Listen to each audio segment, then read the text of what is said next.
Programa Ponto de Vista com Nelson Freire. Oferecimento: Sistema Fé Comércio RN, trabalhando para o desenvolvimento do RN.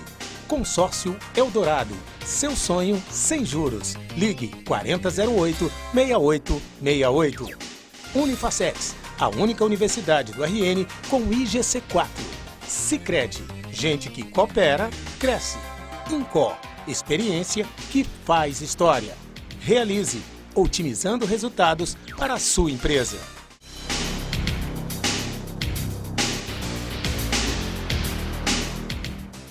O ponto de vista de hoje vai tratar da nova lei trabalhista, recentemente sancionada pelo presidente Michel Temer. O assunto é importante, atual, e as dúvidas sobre ela já começam a ser esclarecidas pelos profissionais e conhecedores da área. Portanto, é com muita satisfação que eu entrevisto o advogado empresarial Costa Barros e o desembargador Bento Herculano, do TRT do Rio Grande do Norte. Eles vão nos explicar sobre os tópicos mais importantes da nova legislação. Mas antes de começar, eu gostaria de mandar um abraço para a dona Nevinha Monte Duarte, Simone Jalil, além dos meus amigos advogados Lucas Calado, Eric Pereira, Indenberg Dutra e Gaudêncio Neto. Meus amigos, antes de qualquer coisa, eu quero agradecer por vocês terem aceitado participar do programa de hoje sobre esse tema que está na boca do povo, a reforma trabalhista. Agradeço por vocês terem aceitado o convite e quero dizer a vocês uma coisa: o nosso telespectador, com certeza, está antenado na televisão para ouvir as respostas, os esclarecimentos que vocês têm a passar para a gente. E eu queria começar perguntando a você, Costa Barros, o seguinte: de que forma a nova legislação, as mudanças que aconteceram na nova legislação ajudarão o país na retomada pelo desenvolvimento? Olha, Nelson, a resposta exata para essa pergunta, ela é incerta, porque os efeitos dessa mudança serão sentidos nos próximos anos, daqui a 1 ano, 2 anos, e o mercado, as mudanças do país é que vão dizer esses efeitos. Nesse momento, a expectativa é que sejam consequências positivas, com o aumento de emprego, por exemplo, mas a certeza só com o tempo.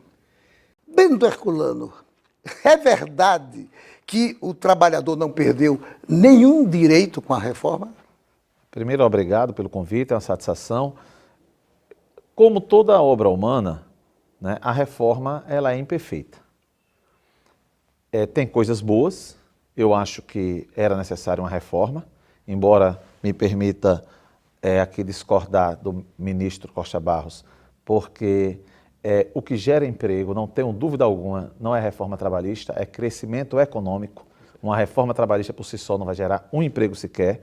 Agora, embora tenha coisas boas, o trabalho foi um trabalho hercúleo do relator, um trabalho muito árduo, mas temos que dizer a verdade. Vários direitos trabalhistas são retirados. Foi uma reforma vista muito mais pela perspectiva dos empregadores do que dos trabalhadores. Eu vou entrar objetivamente em perguntas bem pontuais, já que ela, de fato, mudou bastante. É uma grande quantidade de mudanças e eu tenho certeza que o telespectador vai querer saber de algumas dessas coisas. Vocês falaram de modo geral, as duas perguntas mais gerais que fizemos, também para a compreensão do nosso telespectador, mas eu queria saber de você, Costa Barros, a partir de agora, como é que vão ficar os acordos coletivos? Bom, a primeira mudança com relação ao acordo coletivo é que na legislação atual, o acordo coletivo ele tem precedência, né, sobre falando de acordo coletivo, a convenção coletiva tem precedência sobre o acordo coletivo. E a partir de agora, né, com a nova reforma, o acordo coletivo tem prevalência sobre a convenção coletiva, né? Continuará sendo negociado pelos sindicatos, né? A diferença também é que vários direitos que não poderiam ser negociados vão poder ser negociados. Tem 15 itens aí que podem ser tratados na convenção coletiva. Outro ponto que o juiz, os tribunais, na hora de julgar, na hora de interpretar essa convenção estarão mais restritos, a legislação está restringindo essa interpretação dos juízes. Enfim, supõe-se que isso dará um pouco mais de agilidade e alguns dizem que engessará um pouco a interpretação dos juízes com relação às convenções. Bento, o que é que essas novas formas de contratação que foram colocadas na legislação, qual é o seu ponto de vista sobre elas? Eu acho que o Brasil, né, tem que acompanhar a evolução das relações de trabalho. Nós já temos com a legislação atual, porque a reforma só vai entrar em vigor daqui a alguns poucos meses, nós já temos várias formas de contratação que nós chamamos até de subcontratação, com flexibilização. Então a legislação atual já não é algo inflexível, né? Tanto que a própria Constituição reconhece também a validade dos acordos e das convenções coletivas. Então eu sou favorável a novas formas de contratação, que novas, na verdade, não são. Teletrabalho, por exemplo, já há possibilidade, trabalho parcial já há possibilidade, agora abriu-se um pouco mais o leque quanto às formas de contratação. A única preocupação é que nós não podemos, sob a bandeira de preservação de empregos e até eventualmente de criação, embora, como eu disse, o crescimento econômico que traz novos empregos, nós não podemos, sob essa bandeira, aceitar e incentivar a precarização das relações de trabalho. Por quê? Porque o trabalho humano tem tudo a ver com a dignidade da pessoa humana e nós temos que preservar a dignidade do trabalhador. Costa Barros, qual é a diferença entre o trabalho terceirizado e o trabalho temporário? São coisas distintas? São distintas. O terceirizado é aquele no qual a empresa, né, ela transfere para outra empresa uma parte, né, do seu trabalho. Neste ponto, especificamente com terceirização, a grande mudança que houve na reforma trabalhista foi exatamente a possibilidade da empresa principal que contrata a terceirizada, ela terceirizar, ela transferir para outra empresa, inclusive a sua atividade principal, o que era totalmente proibido na legislação que está vigendo ainda, né? Então essa foi a principal mudança com a relação terceirizada. E o outro ponto? O trabalho temporário. O temporário. Então o temporário também, ele já existia esse trabalho temporário, mas agora ele foi regulamentado, né? Com algumas limitações. Na verdade, muitas das reformas que foram feitas eram procedimentos que estavam sendo feitos, mas agora foram regulamentados pela legislação. Mas há uma coisa nova, que, pelo que eu pude observar, que é o trabalho intermitente. O que é o trabalho intermitente? O trabalho intermitente é aquele que a empresa contrata o empregado, ele é empregado, ele tem a relação empregatícia, ele é subordinado à empresa, mas ele tem uma habitualidade diferente. Ele pode ser, a pessoa pode trabalhar algumas horas por semana, alguns dias por mês, alguns meses por ano. Ele, pela sua característica, ele não é contínuo, ele é intermitente, tá? Perfeito. Então, isso também era uma necessidade do mercado, né? E que agora veio essa reforma regularizar esse tipo de relação. Bento, a lei da terceirização foi em março. Agora foi, digamos assim, a nova CLT. Mas como são assuntos, obviamente, muito entrelaçados, apesar de você já ter tido alguma coisa no início da entrevista, a terceirização, ela pode influenciar a criação de novos empregos? De maneira nenhuma. A terceirização, na verdade, é uma realidade. E não havia uma regulamentação legislativa. O marco regulatório era uma súmula do Tribunal Superior do Trabalho, que veio, inclusive, evitar uma prática onde nós tínhamos uma enorme sonegação dos direitos trabalhistas. E o que eu vou dizer aqui não é dito por mim. Esses dias eu escutei uma entrevista do líder do governo, senador Romero Jucá, dizendo textualmente: 80% das empresas de terceirização são em nome de laranjas. Então, dito pelo senador Romero Jucá. Eu não vou entrar nesse percentual, né? Não sei, mas o fato é que muitas empresas de terceirização não são empresas com suficiência econômica. E há uma prática muito recorrente nessa área, onde há uma gravíssima diminuição de direitos trabalhistas e há uma sonegação de direitos. Então, a partir do momento que o Tribunal Superior do Trabalho fez uma súmula dizendo que aquele que toma o serviço No caso da inadimplência do empregador, que é a empresa terceirizada, na hora que ela não paga, o tomador arca subsidiariamente com os débitos trabalhistas, e isso melhorou muito. Por quê? Porque agora, na hora de contratar, eu vou ter mais cuidado, né? Vou ter mais cuidado. E isso deu um efeito positivo muito grande. E essa lei, ela retrocedeu, inclusive, em relação a uma lei anterior, que tramitava no Congresso, que iria ser aprovada, né? Que trazia uma terceirização com salvaguardas.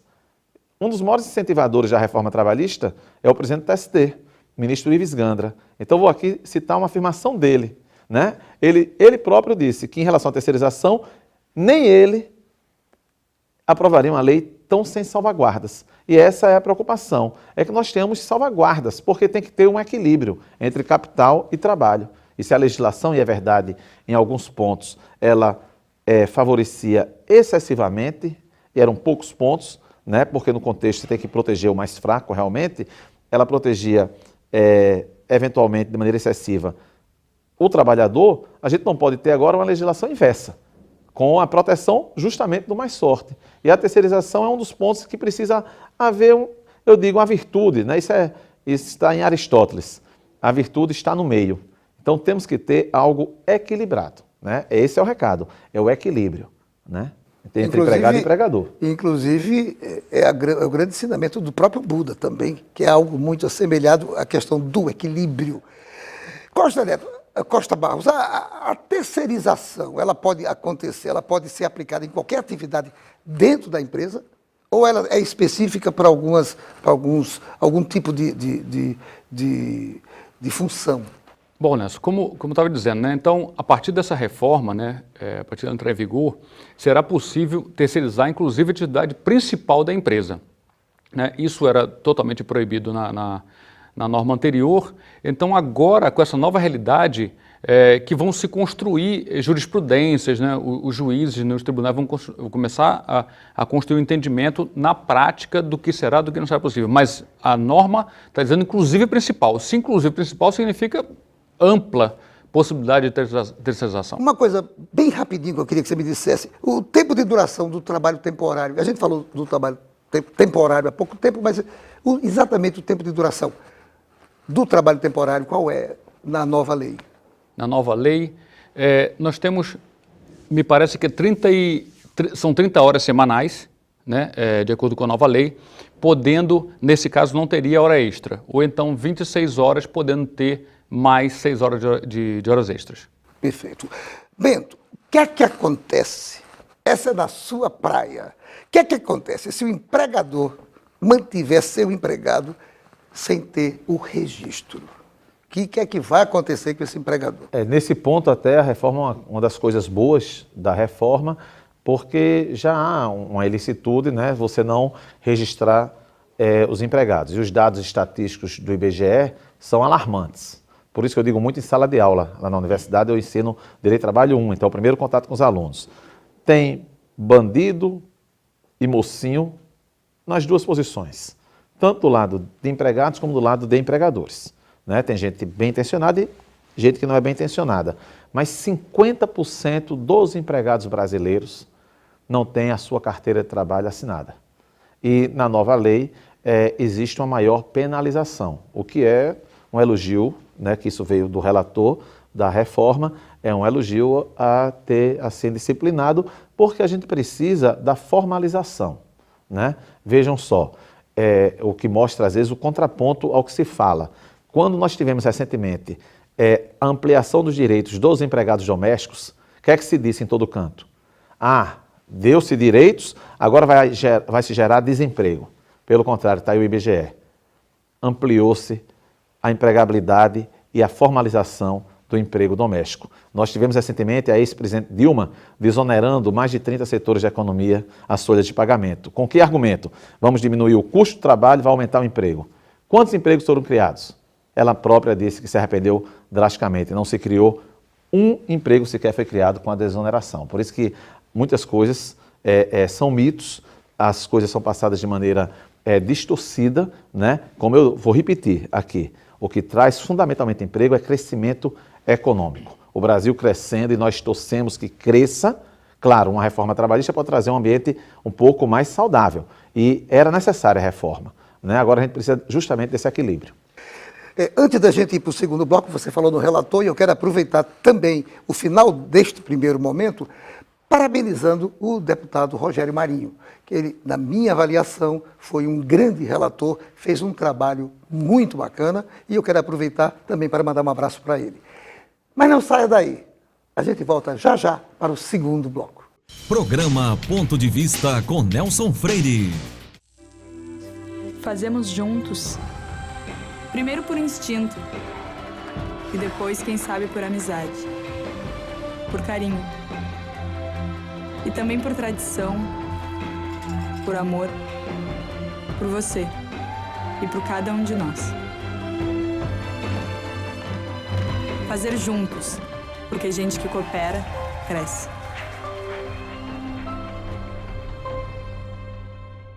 Unifacex, um dos melhores centros universitários do Brasil, acaba de inaugurar novo campus Imaculada Conceição. Lança novo curso de farmácia, com moderna proposta pedagógica. Tem o melhor curso de administração do RN e diversos outros à sua escolha, com a qualidade que fazem do Unifacex e GC4. E para você ter ideia, não tem uma única universidade privada no RN com GC4. Unifacex, 5 unidades com a mais completa estrutura para você. Vestibular toda quarta e sexta.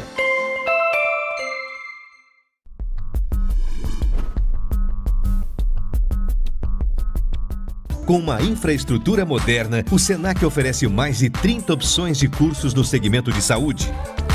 Pioneiras no Rio Grande do Norte, as habilitações técnicas em áreas como podologia e estética são diferenciais da instituição. Também se destacam cursos de enfermagem, saúde bucal e o novo técnico em ótica, além de qualificações como massagista, cuidador de idoso, primeiros socorros e agente de combate às endemias. Os laboratórios do Senac contam com equipamentos de última geração e estão estruturados de maneira que o aluno possa vivenciar situações reais no ambiente de trabalho. Multiplique suas chances. O Senac tem as ferramentas que você precisa para transformar o que você gosta de fazer em uma atividade de sucesso. Senac, uma instituição do Sistema Fé Comércio RN.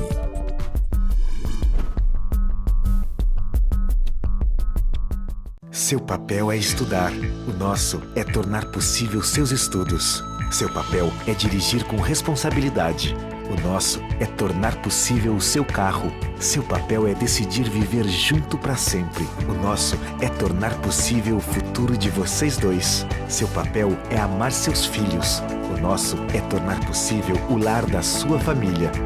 Consórcio Eldorado. Há 30 anos, o nosso papel é tornar possível. Programa Ponto de Vista com Nelson Freire. Antes de começar o segundo bloco, quero lembrar que o Incor Natal é especialista em clínica e procedimentos de alta complexidade ligados ao coração. Além da melhor equipe de cardiologia da cidade, ainda oferece outros serviços como geriatria, endocrinologia, neuropediatria, dermatologia, além de outras especialidades. Tanto na unidade clínica da Miguel Castro, como na unidade hospitalar na Promáter. E nós voltamos à nossa entrevista com Costa Barros e Bento Herculano. Bento, eu vou começar com você o segundo bloco. Serviço público a terceirizados, sempre houve, nos serviços gerais. Poderemos tê-los agora nas atividades fins também? Primeiro, essa história da atividade meio e atividade fim é uma coisa meio jabuticaba, meio Brasil. O TST sempre fez uma restrição, desde que regulou a terceirização, dizendo que não é possível na atividade fim haver terceirização. Justamente por essa questão da terceirização, como regra, precarizar as relações de trabalho, né? Não só com a inadimplência, como na diminuição do salário daqueles que são terceirizados, que não era esse o objetivo central. Mas a lei de terceirização e não a própria reforma já permite, em tese, a terceirização da atividade fim, embora algumas pessoas na interpretação da lei aprovada da terceirização, que já aconteceu há algum tempo, alguns meses, entendam que isso não aconteceu. Mas eu tenho uma outra preocupação. Qual é a outra preocupação? É que a terceirização, tanto nas empresas públicas, economias mistas, como na chamada administração direta, né, então no governo propriamente, pode afetar e pode ser uma burla ao princípio do concurso público.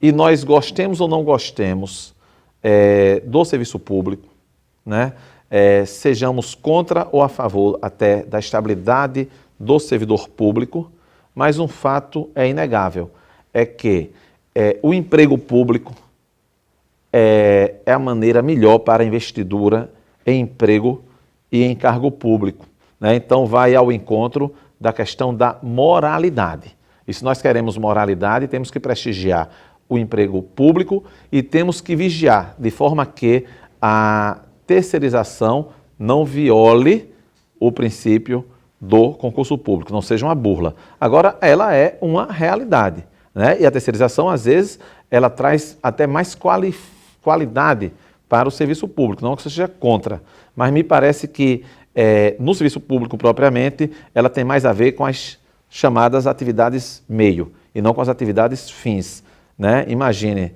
você poderia terceirizar um policial, você poderia terceirizar um juiz, um promotor de justiça terceirizado, uma coisa meio que esquisita. Ficaria esquisito.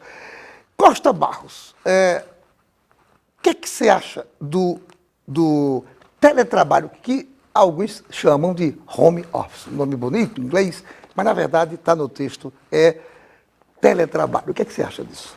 Na verdade, o teletrabalho, ele não é em si uma novidade, ele já existe, já vem sendo praticado, inclusive pelos órgãos públicos. O próprio TRT daqui, ele se utiliza do teletrabalho, existem funcionários que trabalham em casa, né? A nova CLT, né, essa reforma, só veio regulamentar, né, definir um pouco mais algumas atribuições, né, inclusive alguma delas, por exemplo, no atual teletrabalho, na reforma aprovada, o empregador, ele pode, para poder transferir o empregado para o teletrabalho, do trabalho do convencional para o teletrabalho, deve haver um acordo, uma convenção entre empregador e empregado concordando com isso, ok?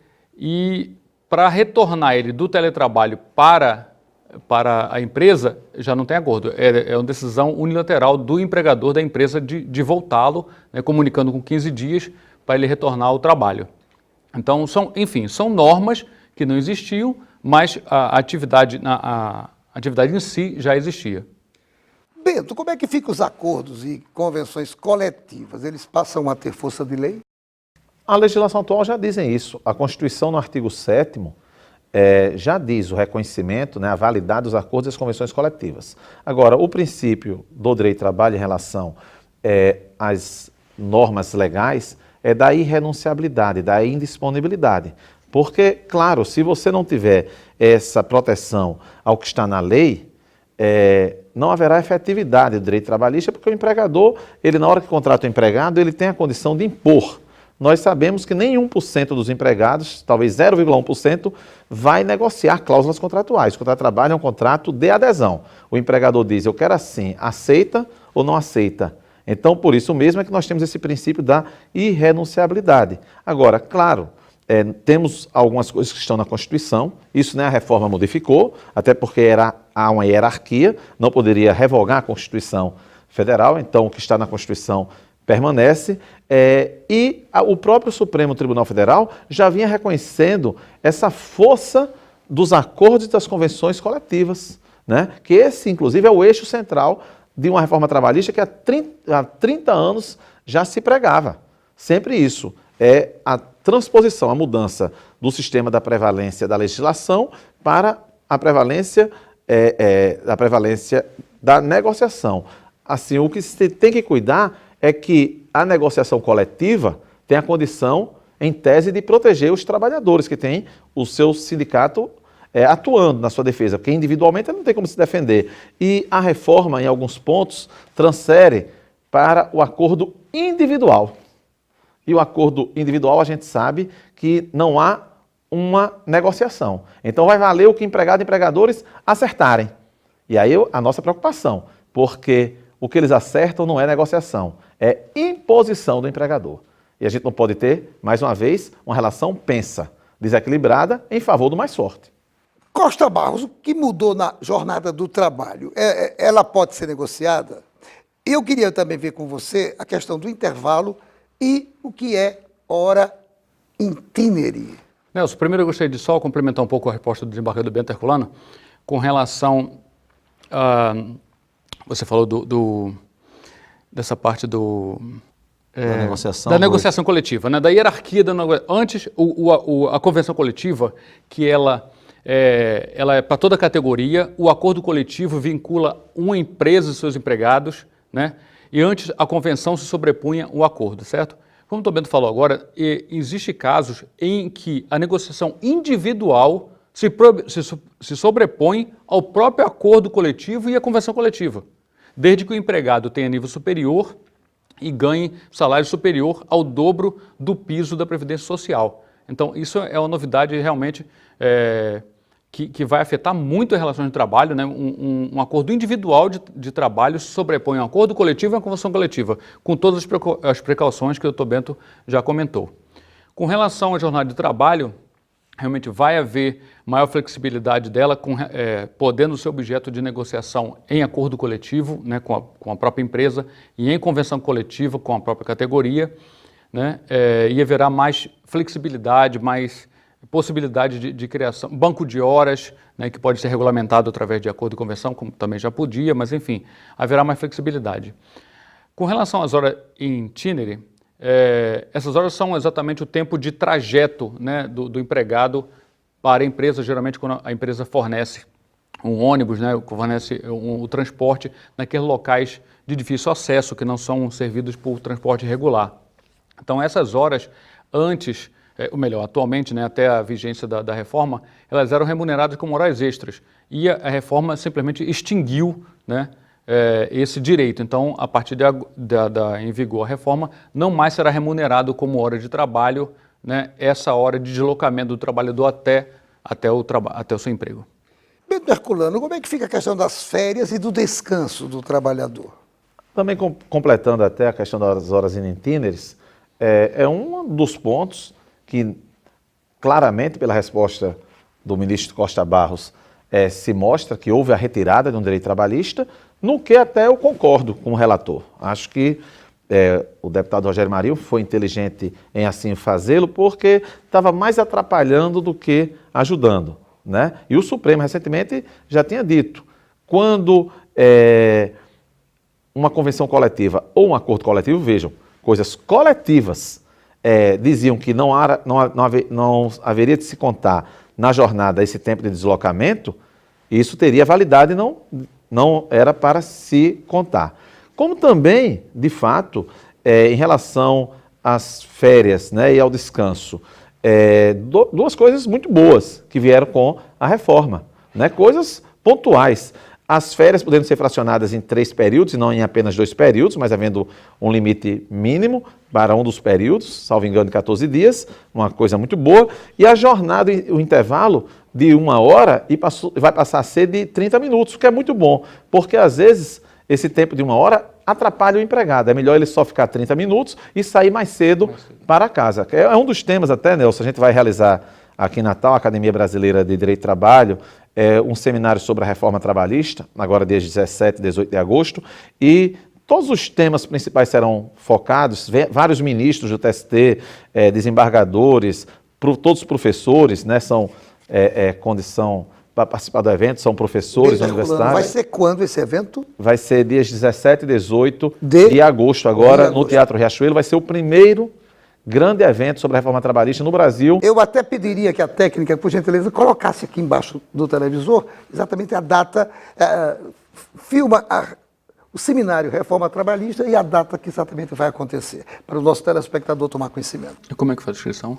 As inscrições lá no teatro, na bilheteria, no site do teatro também, né, teatroriachuelonatal.com.br, ou então pelo ingressorapido.com.br, né? Que beleza, desejo inclusive muito sucesso desse seminário e certamente, não é, Costa Barros, nós vamos estar presentes. Vamos prestigiar, com certeza. Até porque esse tema... Aliás, o tema não se exauriu. Lamentavelmente, o diretor já mostrou o reloginho dizendo que está terminando o tempo. A gente deixou de fazer um bocado de perguntas, questão do dano moral, problema da rescisão contratual, litigância de má-fé, temas que eu ia perguntar para vocês, mas o programa são só 30 minutos, mas eu tenho que fazer um último. Desde que vocês sejam rapidíssimos, que acham do fim do imposto sindical obrigatório. Começando com você, Costa Barros, depois você. Agora é meio minuto para cada resposta, para poder encerrar o programa. Bom, eu como advogado empresarial, né, tenho que dizer que isso é uma busca que já vem há muitos anos da classe empresarial, né. Isso é o foco claro, assim, a consequência clara é retirada de poder de enfraquecimento dos sindicatos, né, e eu não sei se isso vai ser benéfico ou não, só o tempo que vai dizer, Nelson. Bento Herculano, seu ponto de vista sobre isso. Eu disse isso na Comissão Especial da Reforma em Brasília. Totalmente a favor. Temos 17 mil sindicatos, sendo 5 mil de empregadores e 12 mil de empregados. Então, de empregadores também muito. Só acho o seguinte, isso vai ao encontro, inclusive, da liberdade sindical. Só acho que poder-se-ia avançar mais.